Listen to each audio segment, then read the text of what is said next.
지금 3일 연속 입을 연 MB 다급해졌다는 의견도 있고, 제대로 된 한번 반격에 나선 거다 하는 얘기도 있습니다. 12일이죠. 출국 기자회견에서 적폐청산 이거 안보에 도움이 안 되고 국론만 분열시킬 뿐이에요. 그리고 바로 다음 날 SNS를 통해서 대한민국 성장 비결은 단합된 힘입니다. 그 다음 날 바로 내 좌우명은 정직과 성실입니다. 이렇게 밝히셨고, 우리도 5년을 집권했는데 왜 정보가 없겠어요. 측근의 얘기입니다. 그리고 친이계에서는 보수가 힘 모아야 한다고 말해서 다 자유한국당으로 이제 건너갑니다. 정두원 전 의원, 박근혜 전 대통령은 태극기 집회라도 열지만 MB는 힘이 없어요. 쓸데없는 오해. 이재호 전 의원, 한국당과의 통합 실무적으로 논의키로 했어요. 조혜진 전 의원, 바른정당 탈당 후 한국당에 입당서를 제출한다 이렇게 알려졌고, 자유한국당은 겨우 박근혜 전 대통령 출당을 끝냈더니 또 MB 문제가 걸려있네. 어떻게 할까 고민 중이 아닐까요? 들어보시죠.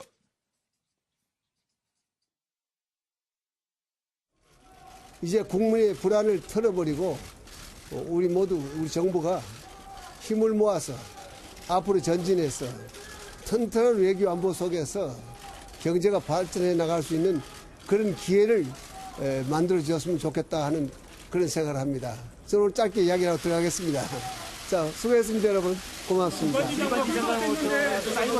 썸녀 국정원 대표 상식에 벗어나는 질문 하지 마세요. 그 상식 안 맞아요. 고생하셨습니다. 지난번에 그 트럼프 대통령도 와서 저희 기적의 성장사를 극찬했지만은 지금 외국 정부에서 정식으로 초청을 받아서 우리 한국의 성장 비결을 와서 한마디 가르쳐 달라고 나가는 건데 출국을 금지시켜라. 그다음에 저기 와서 지금 시위하시는 분들도 있지만 참 안타깝네요. 그래도 대한민국의 국격과 품격을 지키자. 그 말씀 드리고 싶습니다. 그런저런 일 때문에 MB 대통령은 국민들로부터 이렇게 호감을 받고 있지 않는 것 같아요. 그러니까 지금 이렇게 거들어주는 사람이 없잖아요. 근데 좀 안타깝죠. 예. 예를 들어서 박근혜 대통령 같은 경우는 무슨 태극기 집회라고 그러잖아요. 근데 네. 국민 중에서 MB를 이렇게 옹호하고 이거는 보복이다 그러고 나서고 있는 그런 세력이 없잖아요. MB를 몇 명이 모여가지고 그러고 있는 거죠. 그러니까 사실은 이명박 대통령 지금 아무 힘이 없는 겁니다. 무슨 힘이 있겠어요. 과연 글쎄요. 우리라고 정보가 없겠느냐. MB 측 반격 무엇으로 시작될지 궁금한데요. 예상 대응과 그 약발이 어느 정도 되리라고 보십니까? 제가 고기신 교수님. 네, 먼저 말씀해 주십시오. 1차적으로 예상되는 물타기죠. 예. 지금 MB가 출국하면서 예. 적폐청산에 대해서 정치 보복이다. 네. 감정몰이다. 네. 이게 개혁이냐. 네. 이렇게 얘기를 하고 나갔지 않습니까? 그렇다고 한다면은 그 적폐청산에 대한 물타기가 뭐가 있을까? 네. 이미 권양숙 여사의 540만 불. 예, 예. 그 사건은 있습니다만은 예. 그 당시 예. 노무현 전 대통령 일가뿐만 아니라 예. 측근들에 대한 수사들도 광범하게 예. 또 정보들도 광범하게 수집되지 않았겠느냐. 그렇다고 한다면은 권양숙 여사의 그런 문제라든가 이런 부분들은 이미 국민들도 다 아는 일이니까 네. 지금 정부에 참여하고 있는 사람. 그 노무현 대통령 시절 때 일했던 분들 중 현 정권에 참여하고 있는 어떤 실세라든가 예. 이런 분들의 문제를 끄집어내서 예. 물타기를 할 가능성이 많지 않느냐. 근데 그렇게 그래봐야 보는데 약발이 약발은 흘러간 물이에요. 그냥 흘러간 물이 또 한번 다시 흐를 수도 없는데. SNS 정치도 지금 SNS 통해서 정치도 하고 지금 흘러가 분기에 버리면 거의 그만인 상당히 포토라인이 지금 MB 어른해요? 눈에 어른거릴 겁니다. 그렇기 때문에 상당히 위기의식을 느끼면서 알겠습니다. 이렇게 차차 강성 발언에 SNS 정치까지 하지만 예. 흘러간 물로는 물레방아를 돌릴 수는 없는 거죠. 그렇게 결론을 내시고 정기남 소장은 어떻게 보십니까? 예, 저는 뭐 좀 표현이 적절치 않아 보입니다. 전직 대통령인데 예. 마지막 발버둥이라고 저는 보여집니다. 예. 기본적으로 무슨 우리도 정보가 있다. 5년 동안 집권했는데 우리가 정보가 없겠느냐. 예. 이 정치 보복 절대 물러서지 않겠다. 마지막 뭐 이런 몸부림 정도로. 하죠. 마지막 몸부림이고요. 결국은 저는 자충수가 될 것으로 보여집니다. 예. 우리 국민의 68.3%가 적폐 수사 잘하고 있답니다. 예. 자, 그런데다가요. 이미 MB는요. 이명박 전 대통령은 보수층에서도 이미 계륵이 되고 있어요. 네. 이른바 이번에 출국 기자회견 하는데 뭐 사실은 다급해진 MB 출국 기자회견 하는데 자유한국당, 바른정당 제대로 된 논평도 내놓지 않았습니다. 자, 이게 국민들로부터 보수 세력 내에서도 인기가 없다 보니까 누가 나갔어요, 공항에? 의원 배치한 사람 몇 명 제가 나갔어요? 보이지도 않았습니다. 제가 볼 때는. 그러니까요. 예. 그러다 보니까 이제 보수층에게도 그게 계륵이 돼 참 있어요. 중요한 거거든요, 예. 그게. 공항에서 보면 안 되면서요. 그렇습니다. 안 나가잖아요. 그래서 아마 자유한국당 보수 야당이 야. 이를테면 반문 우파 연합 네, 뭐 예. 이런 것들을 할 텐데 예. 그 과정에 아마 불쏘시개 정도로 예. 활용될 것으로 저는 아하. 보여집니다. 양문석 박사 생각은요? 그 하나 정확하게 좀 짚고 넘어가야 되는 게 뭘요? 우리도 정보 있다. 5년 집권 과정에서 우리는 정보가 없겠냐. 이 이야기는 이명박 전 대통령이 한 건 아니고요. 그 측근들이 측근들이 이제 했다고. 이야기를 네, 한 거고 현실적인 그 문제들이 그 사박사박 그 이명박 대통령이 이제 목에 그 다가가는 게 뭡니까? 다스, BBK 주가 조작, 국정원 정치 공작, 예. 국방부 사이버 사령부 댓글? 그 여론 조작 예, 이제 이런 부분들에 대해서 그 아무런 해명이 없어요. 문제는 그거잖아요. 여기에 대한 해명을 하면서 정치 보복을 이야기해야 되고 그다음에 반격을 이야기해야 되고 그다음에 최소한 안보와 국익을 걱정하는 전직 대통령으로서의 품위를 유지하기 위해서는 당신에게 씌어져 있는 이러한 혐의에 대해서 적극적으로 해명이나 반론을 함으로써 구체적 반론이 안보를 없다. 이야기하고 없다. 예, 그다음에 예. 국익을 이야기하면 설득력은 있겠지요. 예. 그런 측면에서 본다라면 현재의 이 페이스북 정치나 예, 예. 그다음에 출국 정치는 상당히 진정성이 떨어진다는 예. 이야기를 할 수밖에 없고 계속해서 측근들이 이제 흘리고 있는 거잖아요. 예. 우리 5년 집권했다. 무슨 정보가 없겠냐. 예. 노무현 정권에 대한 구체적인 혐의를 가지고 있고 우리가 입 열기 시작하면 감당하기 힘들 거고 예. 현재 청와대 그 인사들 중에 예. 당시에 노무현 정부에 있었던 사람들 다칠 수도 있다 이제 이렇게 이야기하는데 자 칼은 뽑는 순간 그 두려움이 없어집니다. 칼을 뽑기 전에 그 두려움이 있는데 문제는 이명박 대통령 측근들이 자꾸 칼이 있다고 이야기를 하는데 좋다 이따 치자 뽑을 수는 있나? 뽑는 순간 그 칼이 손톱깎이 칼이 될 가능성이 아주 높아진 상황인데 네. 손톱깎이 칼 들고 협박하면 그 협박이 먹히나요? 저는 이런 상황에서 보면 칼이 있으면 뽑으세요. 큰 칼이 있대잖아요. 네, 칼 있으면 어떻게- 뽑고 노무현 정부든 김대중 정부든 예, 예. 시간이. 정말 지금까지 문제가 있다고 생각하고 덮여져 있는 게 있으면 그거 뽑아서 그리고 국민들에게 알려서 바로 잡아야죠. 알겠습니다. 지금 잠깐 준비된 내용이 있으니까 이걸 듣고 서정욱 변호사로 가겠습니다. 예, 들어보시죠.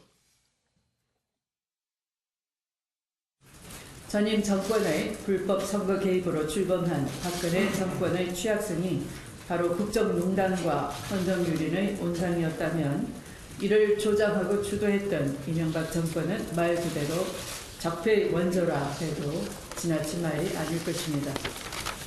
따라서 MB 시절 국정농단에 대한 진상규명은 대한민국의 정의를 바로 세우는 일이며 국민 다수가 원하는 과제입니다. 이 나라의 5천만 국민의 생명과 재산을 지키고 이 나라의 미래를 열어달라는 국민적 여망은 뒤로 하고 완장부대가 나서서 망나니 칼춤을 연상시키는 그런 작태를 보이고 있습니다. 검찰과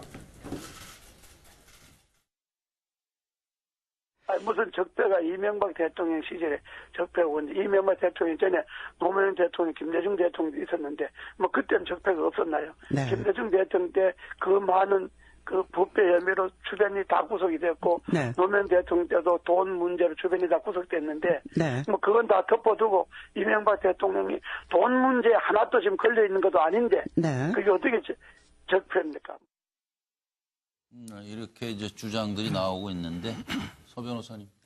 제가 보기에 그 예상 대응은요. 예. 아직은 이게 단기간은 안 놓을 거예요. 왜냐하면 이게 레드라인이 제가 보기 3개인데 바로 이게 국정원 문제는 그 김효재 정무수석, 예. 그다음에 블랙리스트는 이동관 홍보수석, 예. 그다음에 사이버 사령부는 김태효 전략기획비서관. 기획. 저렇게 3분에 대한 수사가 여기 레드라인이 되고요.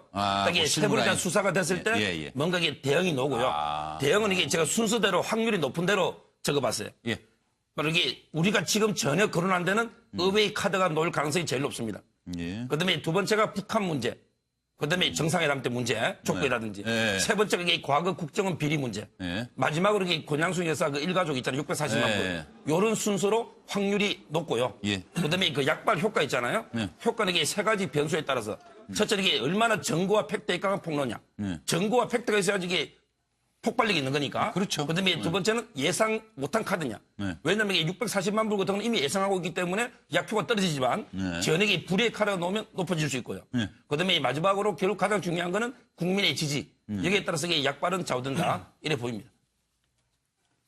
예. 일단 뭐 그냥 그렇게 생각을 주셨습니다. 넘어가죠. 뭐. 근데 갑자기 그 얘기를 하니까 엄청 궁금해지네요. 의외의 카드가 뭐가 있다고 생각하고 지금 그걸 쓰신 거예요? 그러게요. 저도 좀 그 그죠? 서정욱 변호사가 말씀하시는 의외의 카드가 뭔지 저도 좀 개인적으로 상당히 좀 궁금해지네요. 그렇다고 한다. 그냥 의외의 일단 카드가 있다고 한다면 써보고 그렇게 할 분은 아닌데 또 저분이. 그러니까 뭔가 좀 의외의 눈을 띄우신 카드. 것 같은데 예, 예. 제가 생각했을 때는 그런 무슨 의외의 카드가 있다고 한다면 뭐 지난 이 대선 과정에서 왜 그 카드를 쓰지 않았을까? 그 카드를 해서 예를 들면 그때 당시 문재인 후보의 그렇네. 발목을 잡을 수 있다 한다면 그때 차라리 발목을 잡는 게 낫지. 홍준표 저 후보 도와주죠. 후보를 도와주는 게 낫지. 그 대통령 되고 난 뒤에 뻔하게 정치 보복이 들어올 거라고 나름대로는 그 MB 입장에서 그런 생각을 하고 싶다면 왜 그때 안 썼을까? 그게 과연 그 가능한 카드일까? 뭐 그런 생각이 좀 스쳐 지나갑니다. 그래서 제가 생각했을 때는 결국 이명박 전 대통령 측에서 낼 수 있는 것은 결국은 아까 우리 서정욱 변호사도 이야기했지만 네 번째 카드인 뭐 결국 박연차 파일이 아닐까 하는 생각이 듭니다. 그러나 그거는 뭐 우리가 익히 들어서 알다시피 뭐 지금 구 여권 측에서 심심하면 잊을만 하면 곳간에 숨겨놓은 꽃감처럼 빼서 지금 내는 거라서 별로 국민들이 두려워하지는 않을 것 같고 별로 신기하지 않을 것 같습니다. 그렇기 때문에 약발은 공갈포다? 결국 약발은? 공갈포에 예. 그치지 않을까 하는 생각이 듭니다. 김광덕 부장 얘기.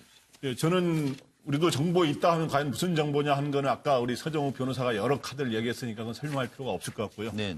근데 그럼 과연 그게 위력이 있느냐 이거에 대해서는 정보의 위력은 타이밍에 있습니다. 네. 그러니까 지금 근데 이제 최소한 5년 이상 지났잖아요. 예. 그렇기 때문에 그게 비록 지뢰든 뭐 법이 트랩이든 간에 굉장히 낡아가지고 예. 뇌관이 제대로 터질지 예. 과연 그 효과를 발휘할지는 굉장히 의문이라는 거죠. 그리고 역대 전직 대통령들이 계속 조사를 받거나 이런 거 소위 공격을 받은 적이 많은데 예. 우리나라 지금 현재 80년대 이후에 전직 대통령들이 들어서 가지고 예. 이 뭐 칼을 이렇게 위력 있게 쓴 적이 한 번도 없어요. 예. 그리고 가장 재임 기간이 길었던 전두환 전 대통령 80년 이후를 기준으로 따지면 전두환 전 대통령도 노무현 노태우 당시 정부 때 반격 한 번 제대로 못하고 이제 소위 당하고 백담사하고 이제 그랬었는데 김영삼 정부 때도 그렇고 그래서 그게 그렇게 간단한 것만은 아니다. 그래서 위력적인 카드가 나오기 좀 쉽지 않을 거로 보입니다. 네.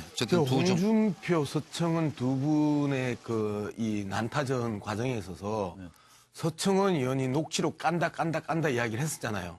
그런 일이 있었어요? 그렇죠. 근데 지금까지 안 까잖아요. 그러니까 그런 일이 있었냐고요. 그럼요. 마찬가지로요. 참 보수 정당이나 보수 정치인들이 갖고 있는 하나의 특징이 뭐냐면 뭐 있는 것처럼 해서 깐다 이야기 해놓고 안 까요. 그러면 없는 거잖아요. 저 의외의 카드가 있대잖아요. 서정욱 변호사가 그냥 빈말한 싸움도 아닌데 나중에 두고 보면 우리 되지. MB 전문가 서정욱 변호사가 의외의 카드를 MB 전문가라고 일정하게 부정하지 마시고. 아니 주진우 기자가 이제 MB 전문 기자면 우리 이제 뭐 그 서정욱 변호사 같은 경우에 MB 전문가잖아요. 그런데 의외의 카드라고 이야기할 수 있는 것들이 뭐 지난 선거가 몇 번이 있었는데요. 그리고 아까 차교 교수 말대로 차 교수 외환 말씀하셨던 선거거든요. 것처럼 지난 선거가 몇 번 있었고 그다음에 이명박 정부에서 솔직히 그 노무현 정부 탈탈 안 틀었습니까? 그리고 박근혜 정부에서 노무현 정부 관련해서 탈탈 틀었어요. 예. 이미 틀었는데 자꾸 있다 하니까 한번 까봐라 그러면 예. 한번 보자. 그런데 그러니까. 예측키로 예상키로 칼이라고 쑥 하고 뽑았는데 예. 그게 손톱깎이 칼이라는 거예요. 아니, 그러니까 뭐 오늘 보고 안 볼 분들도 아니고 서로 보시자니까요. 어떻게 되나. 재밌잖아요. MBN 뉴스와이드 생방송으로 진행하고 있습니다. 6시 47분을 향하고 있습니다. 누구를 만나느냐가 인생에서 정말 중요한데요. 이 사람들도 차라리 박근혜 전 대통령을 안 만났더라면 감옥 가는 일은 없지 않았을까요? 오늘 이제 건너갑니다. 정두원 전 의원. 박근혜 전 대통령은 태극기 집회라도 열지만 MB는 힘이 없어요. 쓸데없는 오해. 이재호 전 의원. 한국당과의 통합 실무적으로 논의키로 했어요. 조혜진 전 의원. 바른정당 탈당 후 한국당에 입당서를 제출한다. 이렇게 알려졌고 자유한국당은 겨우 박근혜 전 대통령 출당을 끝냈더니 또 MB 문제가 걸려있네. 어떡할까 고민 중이 아닐까요? 들어보시죠.